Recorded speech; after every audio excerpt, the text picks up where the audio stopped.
ప్రధానమంత్రి అయ్యారు నరేంద్ర మోడీ గారు.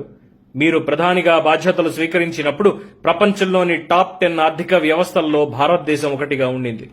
ఇవే కాకుండా GSLV, Mangalyaan, monorail, metro rail, అంతర్జాతీయ విమానాశ్రయాలు, పృథ్వీ, అగ్ని, నాగ్ అణుజలాంతర్గాములు ఇవన్నీ మోడీ ప్రధాని కావడానికి ముందే సాధించింది.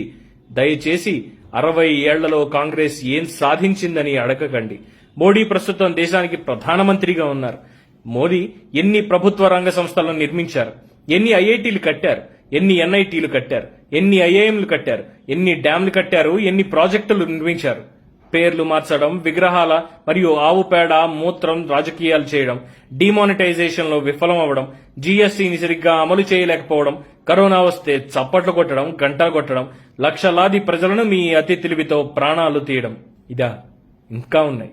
ఆయిల్ కంపెనీలు అమ్మేశారు రిలయన్స్ కోసం, గ్యాస్ కంపెనీలు అమ్మేశారు అదే రిలయన్స్ కోసం, ఇంజనీరింగ్ కంపెనీలు అమ్మేశారు, పోర్టులు, ఎయిర్పోర్టులు అదానీలకు అమ్మేశారు, రైళ్లు, రైల్వే స్టేషన్ అమ్మకానికి పెట్టారు, అమ్మేశారు, ఫార్మా కంపెనీలు అమ్మేశారు, ఇన్సూరెన్స్ కంపెనీలు అమ్మకానికి పెట్టారు, రోడ్లు అమ్మకానికి పెట్టారు, రోడ్లు అధ్వానంగా తయారయ్యాయి, నదులు, సముద్రాన్ని అమ్ముతున్నారు. డిమానిటైజేషన్ పేరుతో ప్రజలను సుదీర్ఘకాల క్యూలలో నిలబెట్టి 214 మందిని చంపేయడం మినహా గత 7 సంవత్సరాల్లో మీరు సాధించిన వాటిని దయచేసి ప్రజలకు చెప్పండి. కొంతమంది కపట బీజేపీఎన్లు ఎఫ్డీఐని వ్యతిరేకించారు. ఇప్పుడు బీజేపీ సిగ్గు లేకుండా ఎఫ్డీఐకి మద్దతు ఇస్తోంది. ప్రపంచంలో నెంబర్ 1 స్థానంలో ఉన్న ఎల్ఐసిని మోడీ అమ్మకానికి పెట్టారు. నెహ్రూ 5 కోట్లతో ప్రారంభించారు. 50 లక్షల కోట్లు ప్రభుత్వానికి ఇచ్చిన చరిత్ర, ఘనత ఎల్ఐసిది.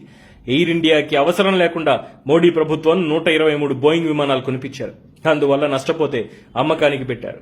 విశాఖ స్టీల్ ప్లాంట్ ఆనాడు 4,898.4 కోట్లు అంటే 1.2 మిలియన్ టన్నులకు మాత్రమే ఇచ్చి చేతులు దులుపుకుంటే ఈనాడు వేల కోట్ల రూపాయల లాభాలు సంపాదించి 7.3 ఎంటీకి విస్తరణ చేయడం జరిగింది. అప్పుల పేరుతో అదానీలకు 1350 కోట్లకు అప్పచెప్పే ప్రయత్నం మోడీ ప్రభుత్వం చేస్తోంది. బాల్కో ఇండస్ట్రీ 25,000 కోట్ల ప్లాంట్ 511 కోట్లకు వేదాంతకు బీజేపీకి అమ్మేశారు. అజిత్ జోకి రాష్ట్ర ప్రభుత్వం 550 కోట్లకు అడిగారు, అయినా సరే ఇవ్వలేదు. బీజేపీ భారతదేశాన్ని అంబానీలకి, అదానీలకి అమ్ముతోంది. రాఫెల్ ఒప్పందం అనిల్ అంబానీకి 2 నెలల వయసున్న కంపెనీని అప్పగించారు. భారత ప్రభుత్వ యాజమాన్యంలోని హెచ్ఏఎల్కి వాళ్ళని అనిపించలేదు. బీజేపీ పెట్రోల్, డీజిల్ 100కి చేరింది. ఎల్పీజీ ధరలు 1000కి చేరుకునేలా ఎక్కువ పన్నులు పెంచింది. ముడి చమురు ధరలు $144 ఉన్న సమయంలో 75 మాత్రమే పెట్రోల్ ధర. ఇప్పుడు $50 ముడి చమురు ఉంటే 100కి పైగా చేరింది రాష్ట్రంలో పెట్రోల్ ధర. దేశంలో పెట్రోల్ ధర భారతదేశంలోని పేద ప్రజల నుండి బ్యాంకులో కనీస సమతుల్యతను కాపాడుకోలేకపోయినందుకు గాను 1771 కోట్ల రూపాయలను జరిమానా రూపంలో ఎస్బీఐ ద్వారా మోడీ ప్రభుత్వం కాజేసింది.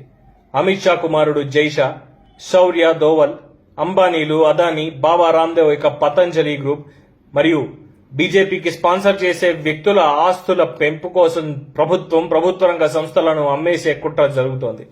గంగానదిని శుభ్రం చేయడానికి 3,000 కోట్లు, పటేల్ విగ్రహానికి 4,800 కోట్లు, శివాజీ విగ్రహానికి 3,500 కోట్ల రూపాయలు ఖర్చు చేసింది. ఏ మేరకు శుభ్రం చేశారు? ఈ అవినీతిని ప్రతి ఒక్కరూ చూస్తున్నారు. మీరు మునిగి గంగానదిని అపవిత్రం చేయకండి. గంగానది పేరుతో అవినీతి చేశారు. ప్రభుత్వ రంగ సంస్థలను కాపాడాల్సిన బాధ్యత ప్రతి ఒక్కరిపై ఉంది. Save PSUs. ఇది రాజకీయ కోణంలో కాకుండా విజ్ఞులైన వారందరి కోసం, వాస్తవాలు తెలియజేయడం కోసం చేస్తున్నటువంటి ఒక ప్రయత్నం.